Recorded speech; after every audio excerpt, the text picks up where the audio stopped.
Hello, and welcome to this video. Today, I'll guide you through a simple step-by-step tutorial on how to connect MailerLite to Webflow. It's easy to get started, and if you'd like to follow along, you can find the official MailerLite link in the description below. First, log in to your MailerLite account. On the dashboard, click on Integrations.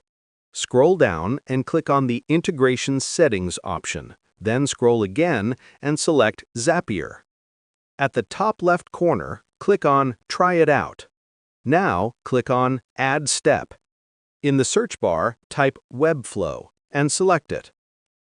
Next, return to your MailerLite setup and choose the Trigger Event option.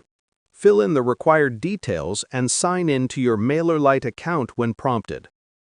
Once connected, complete the test step to make sure everything is working correctly. Then go back to Webflow. Select and fill in the Action Event option. Sign in to your Webflow account by entering your username or email and password, then click Log In. After that, finish the Configure option and run a quick test. Once everything looks good, click on Publish, and that's it.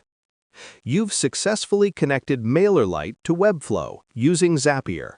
Now your forms and automation can work seamlessly together. Thanks for watching, and I'll see you in the next tutorial.